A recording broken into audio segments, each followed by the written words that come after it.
Bonjour à tous, bonjour les amis, bonjour les membres du groupe. Je tiens d'abord à vous dire félicitations pour tous ceux qui ont reçu l'ITA le 19 de ce mois-ci. J'ai fait cette vidéo spécialement pour vous aider à compléter votre demande et à remplir le formulaire de la demande Entrée Express. Je vais prendre les questions principalement posées par le groupe. Alors, la première question, qu'est-ce que je fais maintenant? Vous avez reçu une invitation, vous faites poursuivre la demande tout simplement et vous remplissez le formulaire. Vous complétez le remplissage, c'est-à-dire il est déjà complété partiellement et jusqu'à arriver à une liste de contrôle, c'est les documents que IRCC vous demande de téléverser suivant les informations que vous avez déjà déclarées au préalable. Ça, c'est la première question.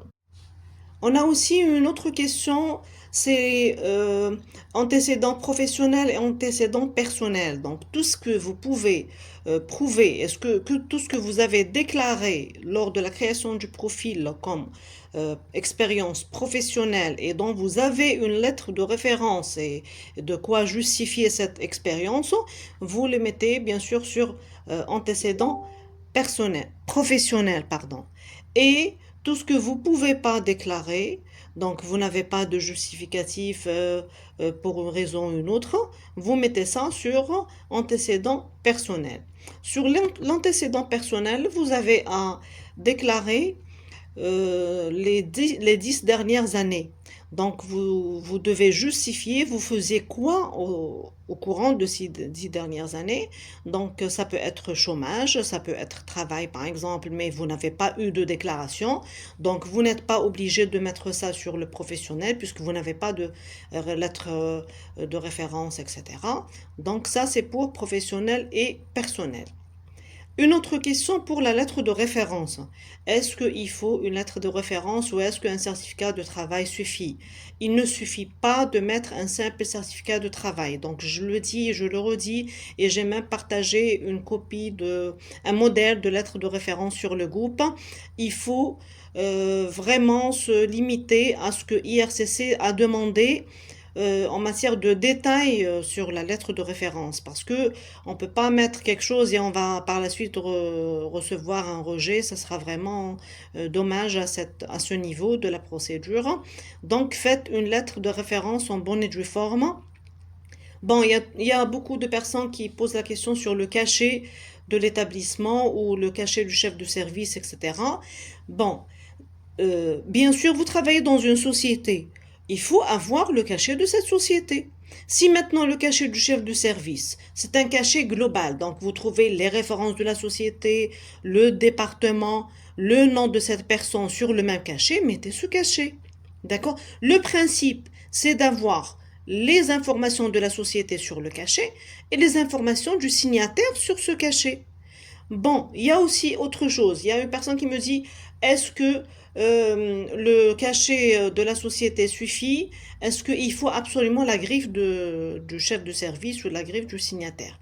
Bon, si ce signataire n'a pas de griffe, eh ben faites-le, mettez son nom sur le fichier Word que vous êtes en train de préparer, par exemple, le chef de service vous a fait ou le ressources humaines vous en fait. Donc, mettez son nom sur le micro et imprimez la lettre avec son nom et mettez le cachet de la société tout simplement. Mais il faut absolument que ses coordonnées figurent, son nom et son prénom figurent. Avec sa fonction, bien sûr, donc si c'est un chef département ou responsable des ressources humaines ou directeur, il faut que ça sorte. Le nom aussi. Ça, c'est une autre question. Alors, une autre question, la preuve de fond. Est-ce qu'il faut absolument avoir le montant plus de 6 mois? Donc, idéalement, je le dis toujours, idéalement, c'est ce que IRCC demande. Donc, il faut que le montant soit présent, soit disponible dans le compte euh, au minimum 6 mois avant la demande, avant de créer le profil ou avant de recevoir l'ITA. Bon, c'est pas le cas, c'est pas grave. Donc, vous allez mettre la somme sur votre compte et vous allez faire une attestation dedans avec un proche, père, mère, frère ou sœur. Donc, il faut absolument que ça soit un proche. Ça, c'est pour la preuve de fin. Donc, attestation de don, que ce soit légalisé à la mairie ou au notaire. Moi, personnellement, au niveau de Constantine, lors d'une procédure l'année passée, ils n'ont pas voulu me la faire au niveau de la mairie. Donc, ils ont refusé. Donc, je suis partie chez un notaire, tout simplement. Mais les deux marchent. Si vous pouvez le faire à la mairie, c'est tant mieux. C'est gratuit, en plus. Bon, pour les justificatifs de la preuve des fonds, donc vous allez demander au niveau de la banque le relevé des 6 derniers mois, même s'il n'y a pas de mouvement. Il faut absolument que ce soit les 6 derniers mois. 2. Et 3, vous avez attestation de solde. Donc, idéalement, l'attestation de solde, vous demandez à votre banque directement de vous mettre vos détails. Donc, le numéro de compte, quand est-ce qu'il a été ouvert, donc la date de l'ouverture du compte. Donc, il faut le mettre sur l'attestation de solde. Et le solde, bien sûr, de votre compte le jour J. Et l'attestation, en principe, c'est attestation d'engagement. Engagement, ça veut dire les prêts bancaires. Est-ce que vous avez des prêts avec cette banque?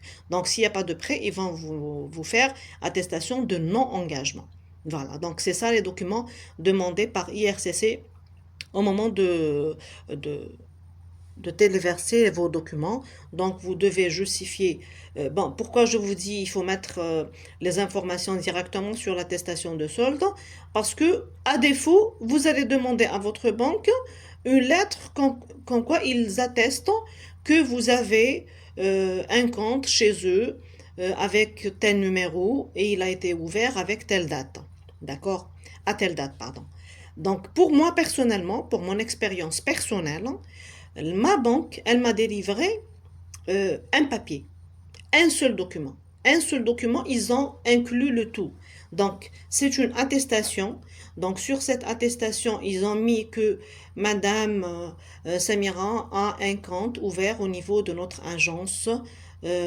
Numéro du compte, il a été ouvert telle date et il enregistre tel solde, donc attestation de solde, et elle n'a pas d'engagement avec notre agence bancaire. Voilà, donc ça c'est pour la preuve de fond. Bon, une autre question concernant les photos. Il y a des gens qui me disent est-ce que je dois marquer quelque chose sur le verso de ma photo?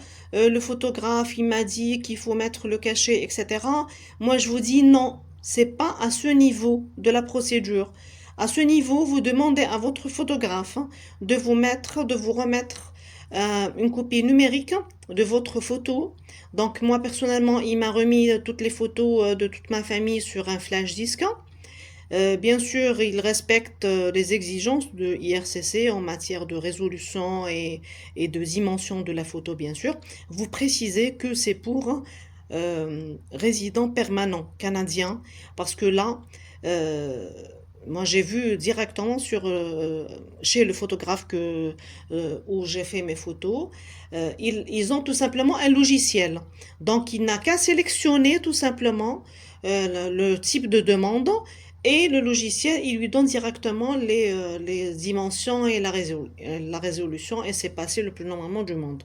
Donc, là, vous allez téléverser la copie juste numérique, d'accord, que le photographe va vous remettre.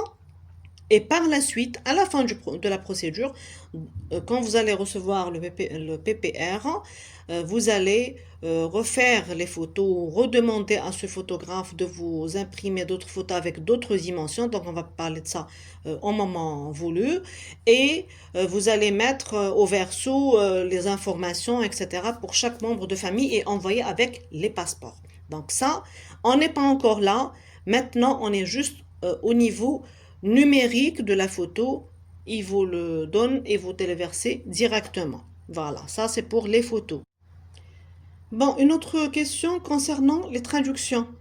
Donc, il y a la question classique que tout le monde pose. Moi, j'ai mes documents en français et le cachet en arabe. Est-ce que je fais la traduction? Moi, je l'ai fait et je conseille de le faire. Parce que il y a des gens qui ont, je ne sais pas moi, euh, qui ont pris le risque que ça aboutit à un refus, mais il y a d'autres qui ont pris le risque que ça a marché. Moi, personnellement, j'ai pas voulu risquer et je vous conseille pas de le faire. Donc, allez-y au traducteur et dites-lui de faire la traduction tout simplement de votre cachet. Il y a d'autres qui disent, est-ce que je dois traduire mes documents de français en anglais? Non, pas du tout. Donc, il faut choisir tout simplement une langue. Donc, vous avez vos documents en français, c'est tant mieux. Donc, vous gardez vos documents en français et le cachet, il est en français. Donc, c'est très bien. Faites le téléversement de vos documents tels qu'ils sont. Alors, la question pour les documents à télécharger pour les étudiants. Donc, il y a une rubrique étudiants qu'il faut renseigner, qu'il faut télécharger des documents. Donc, qu'est-ce que vous allez mettre? Vous allez mettre l'original de votre diplôme, scanner bien sûr. Donc, vous scannez l'original de votre diplôme tel qu'il est, arabe, français, anglais, dans n'importe quelle langue, vous scannez le diplôme que vous avez déclaré et bien sûr que vous avez évalué WES. Donc, vous téléchargez ça, plus la traduction. Par exemple, pour moi, j'ai téléchargé aussi les relevés de notes en arabe et les relevés de notes en français, traduits donc, et le rapport WES. Tout ça, ça rentre dans les études. Encore une chose concernant toujours les études, je viens de voir une question aussi. Donc la personne demande est-ce que je dois télécharger le bac licence plus master, en sachant que le DE a été fait juste pour le master. Donc moi je vous dis que le bac, c'est pas la peine de télécharger le bac parce que c'est vraiment ancien et c'est sur la base de ce bac qu'on fait des études universitaires. Donc vous pouvez toujours télécharger la licence plus le master. Pourquoi? Parce que vous allez remplir la section études et ça va ressortir que vous avez licence plus master. Et IRCC savent très très bien que WES fait l'évaluation du diplôme le plus élevé. Donc il n'y a pas de souci à mettre le diplôme de licence et le diplôme de master avec l'évaluation du master. Et n'oubliez pas le DE sur la rubrique études. Autre question très importante aussi, ça concerne le casier judiciaire. Il y a des gens qui posent la question, est-ce que le casier numérique passe? Moi, personnellement, j'ai pas fait numérique. Il y a beaucoup de gens qui ont fait des témoignages comme quoi c'est passé et ils ont accepté, etc. Moi, personnellement, je suis partie au tribunal. J'ai demandé le casier judiciaire spécial à l'étranger. Donc, il y a le cachet valable à l'étranger qui ressort. J'ai pris le casier du tribunal et je suis partie à la cour de justice. المجلس القضائي. Donc et le procureur il m'a mis la griffe et voilà avec la mention valable à l'étranger. Donc en plus de ça vous allez faire la traduction parce que le casier il est fait uniquement en arabe donc il n'y a pas de français. Donc vous partez aussi chez le traducteur et vous allez faire le téléchargement des deux, hein. Donc la copie traduite plus l'original que vous avez récupéré au niveau de la cour de justice. Le casier, c'est une pièce maîtresse de votre procédure parce que moi j'ai vu des cas où il y a un refus, il y a eu un refus parce que la personne a oublié de télécharger l'original en arabe, c'est-à-dire.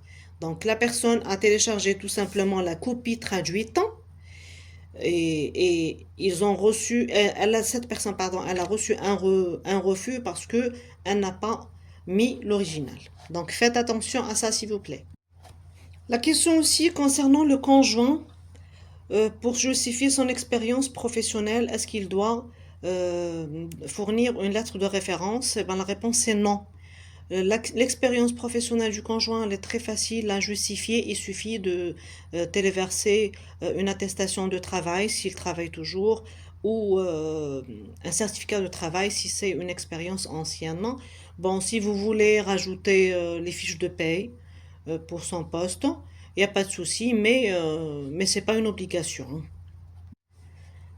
Alors, la question aussi pour ceux qui ont de la famille au Canada. Donc, ils vont vous demander le justificatif, un, du lien de parenté. Donc, si c'est par exemple un frère, vous mettez soit la fiche familiale, soit les extraits de naissance des deux.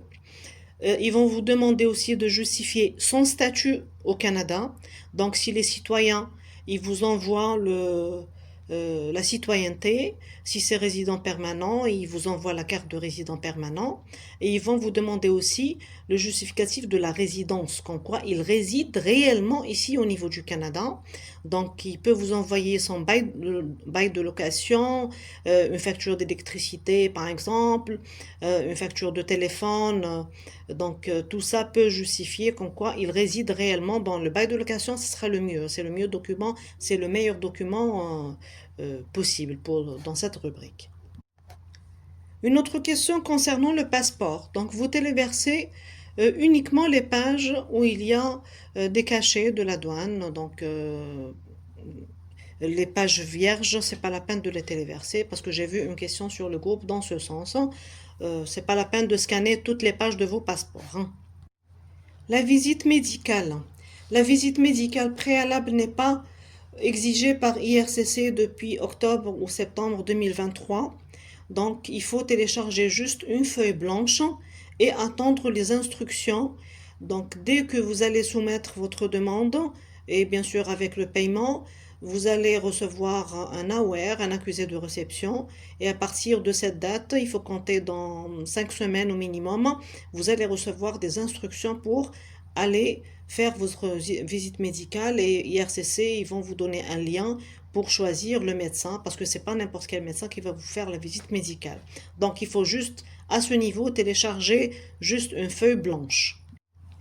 Dernier point que je veux vous dire, c'est, bon, j'ai vu une question aussi dans ce sens, c'est comment je fais pour mettre plusieurs documents dans une seule rubrique, parce que quand je vois études, c'est une seule case, certificat de police, c'est une seule case, alors qu'on a plus d'une page. Donc, il y a un site que je recommande, c'est I Love PDF. C'est un très très bon site, hein. Donc, il vous donne l'occasion de fusionner vos PDF et de compresser le PDF. Parce que vous ne pouvez pas aussi mettre un volume très important dans une case. D'accord? Donc, c'est un très très bon site. Bon, voilà, j'espère que j'ai répondu à la majorité des questions. Si vous avez d'autres questions, donc n'hésitez pas à les poser, donc à les poster sur le groupe et je vais vous répondre. Et je remercie aussi tous ceux qui sont en train de contribuer et d'aider les gens à travers le groupe. Merci beaucoup. À la prochaine et bon courage.